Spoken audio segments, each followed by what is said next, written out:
So thinking through all those three companies, what are some like leadership lessons you took away? What do you think you did that you'd want to emulate again? Or let's start with maybe mistakes you made as a leader, from hiring to delegating to just building the team and product, like all the pieces, and then things you think you did really well that you would emulate again if you build your next company. The best thing that a great leader does is just hire great people and like gets out of their way.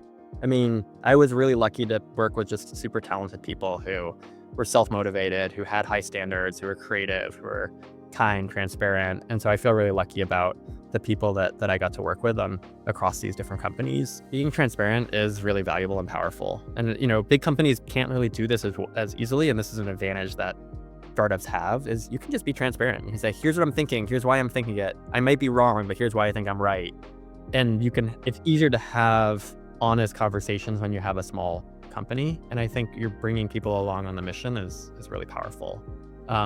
Having a clear North Star is so helpful to a company because it helps people become more autonomous, right? If your mission is like, we want to help entrepreneurs become more self-empowered, like it's easier for somebody to think through what they should do when they're trying to come up with a solution for you.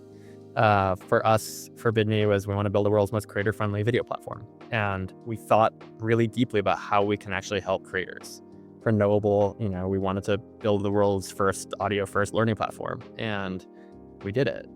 So like having a clear direction makes your job and your team's jobs much easier. But is there a reason you think founders fail to do that the right way? Like, because it happens a lot where founders don't have that clarified. Is it because they have shiny object syndrome? Is it because they don't really know what they're building, even if they have investors who come in? Like, where do founders mess that up? One component might be that they actually just don't dream big enough. They're like, the vision just isn't that inspiring, or it doesn't connect on an emotional level. And so I actually got this advice from somebody that your company vision should be so good that people would want to wear it on their shirt. I was like, oh, that's, a good heuristic. And I think Elon Musk does this so well. He doesn't say like, we want to build the leading enterprise space company. It's like, oh, we want to go to Mars. I want to put humans on Mars. What a difference of an emotional feeling that you get as an employee or a customer versus, you look at Boeing's mission statement, like it's self-centered. It's not inspiring. Yeah. No, that's so true. And then what about like hiring? Like, how did you make sure you hire great people? Like, that is a key thing. How did you really hire great people? And I'm sure you messed that up a bunch of times. Like, where did you mess up with your hires? This is something that everyone talks about, right? Is hire A players. And the problem is that's not helpful advice because you have to define what an A player is. And for me, what it is just somebody who has really high standards and is autonomous in a startup and just has high agency on their own and wants to have a positive impact. And I think there's just different ways to test for that.